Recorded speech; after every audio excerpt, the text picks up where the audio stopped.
is a guy in a suit. Mm-hmm. He didn't even hesitate to make that claim. Right. Well, it walks like a man, but that doesn't necessarily mean anything. Okay, how would you explain, to try to defend the Patterson film, Patterson at that time could not have been aware of digital technology, computer, photo enhancement, Photoshop, this type of stuff. How do you explain that over time, as computer analysis becomes more and more sophisticated, that more and more perplexing detail is brought out that shows, like on the face of Patty, you see the hair growing out of the cheek with bare spots, which is what you would expect on a real animal, where a suit would have just, all hair with hokey looking. The close-ups that I've seen that are digitally enhanced are taking a very small piece of a grainy film frame and enhancing the living daylights out of them to where it may be over-artifacting and creating artifacts where none actually existed to begin with. It's not digitally enhanced, it's almost digitally inventing. The close-ups I've seen that are the most convincing look like a caveman mask to me. Now you can. That's interesting. I'm going to use that as my title with a question mark. Digitally created. What did you say now? Yeah, digitally artifacting. Digitally was Bigfoot digitally artifact? Okay. Yeah, it is creating details where none existed before by over-enhancing. Okay. That could explain, the hairs that you're talking about and like that. But he did modify the mask. He put extra hair on it. Because he knew if he got a glimpse of it, it was only going to be a second. So would you say, because I don't want to bore my readers to death by having it very lengthy, around 12 minutes at this point, would you say that two things? One, we can leave this at the fact that the existence of Bigfoot is possible, but has not been conclusively proven. Yes, I would agree with that. As far as the Patterson film goes, we put it in the category of probable hoax. Just use the word probable. Yes. Okay. Probable hoax. When you take into context everything, including what Gimlin, who he was, Bob Gimlin, where he went after that, who Roger Patterson was, what he was doing, what he stood to gain, what Gimlin stood to gain, where they were at the time in their careers, who they knew, the companies they worked for, and Patterson's reputation. Right. Now, Patterson, I believe, went to his grave still defending the Bigfoot film. Well, and Bob Gimlin, who is still with us in his late 80s and doing very well health-wise, he still makes appearances at Bigfoot conventions, and he still maintains that he and Roger shot a genuine Bigfoot. Now, not to say anything even remotely critical of Mr. Gimlin, could it be just that now that he is like a superstar in Bigfoot, he just doesn't really want to give up that notoriety? That's it exactly. His identity is now tied into this film. Because he always wears the cowboy hat when he goes, but he's from out west, so that may not be unusual. You always wear a Jimi Hendrix hat. Right. So, okay. If it were conclusively proven that the film was a hoax, he'd have no more career left. But since the only witnesses are either dead or missing to the entire affair, except Gimlin, he has really nothing to lose by keeping it up. Okay, one real quick question here. There's a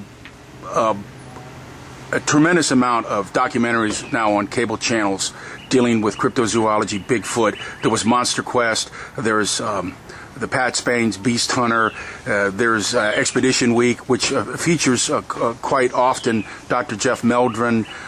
There's a new special coming out on Animal Planet in the fall called Hunting for Bigfoot, or Searching for Bigfoot, and it's about a research group out of Detroit. Now, these things all have two things in common as far as I can see. One, they never seem to find any evidence, and two, they're obviously making money. Now, you once used an expression called mining that vein. Is this just people exploiting and mining a vein because there's possibility of making money? In a word, yes. And again, I want to state it's not that I think research does not deserve to be done. Research on any paranormal topic, be it UFOs, ghost hunting, Bigfoot, or Loch Ness Monster, or anything, as long as there's a question, there should be research done. But I believe there is a cabal of people, researchers, let's call them, the ones who make convention appearances, the ones who write books and make documentaries, who make money from this because they know it can be a perpetually a question without end, without resolution, something that can be exploited for a lifetime. In perpetuity. In perpetuity. If it's a question that cannot be answered, then you are basically making a career out of what if. What if the Patterson film is real? What if there is a Bigfoot? What if there is life coming here in flying saucers? Well, as long as there is an audience you can sell that to, there is an audience who will make you money. Right.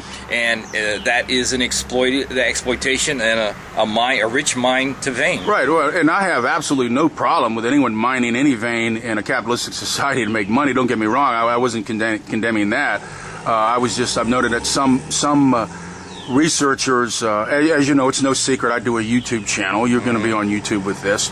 And I've been criticized because people say that I'm trying to do the same thing, exploit Bigfoot in an attempt to make money. And I've never denied that. I find it remote at best that I will ever make any money at this, but that's not my motive. You don't go out for 2 years out in the woods and in the swamps on the hope. I have no deal with any movie maker, so I'm just doing this because I like to do it. Yeah, but don't get me wrong. If I got a contract to do a documentary on Animal Planet, I jump on it. Sure, and I think most researchers are sincere in their enthusiasm to find evidence of Bigfoot. I believe they are sincere in believing there is a Bigfoot, and I'm not going to say there is not a Bigfoot, because how could I know that? All I can say as a skeptical person is, you tell me you saw a Bigfoot, you tell me you have a film of a Bigfoot, I like to say, where is your evidence? Is this your evidence? Is this all you have? Is this an eyewitness?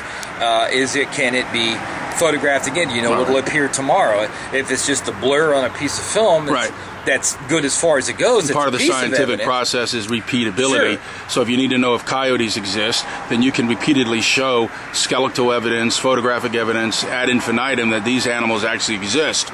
Even bears and every animal. Well, if you see a wolf pack off in the distance and you take pictures of it, of course we know they're wolf packs, so that's not that incredible, but let's say you've seen them for the first time, then you tell me I can also go to this place on the side of the mountain and get pictures of wolves. I can get a third party to also go, and they can go. But with Bigfoot or UFOs, it's like, bang, it's here today, gone tomorrow. It's a flash. You got a blurry picture. Where did it go? Don't know. It's gone. He was the old saying, it's just an enigma wrapped in a mystery, or a mystery wrapped in an enigma, sure. And that may be really as far as this ever goes. And getting back to Roger Patterson, the romantic notion is that because the appearances of Bigfoot in broad daylight are so rare. Because they believe it's a nocturnal creature, and hides in the woods. So hides in the woods. You get him out in the open, then it's a very special thing, and he caught a rare moment. Or he could have just staged the whole thing with an actor in order to Nolan, fund a documentary. I want to thank you tremendously for this interview. Tim, it's been a pleasure. All right.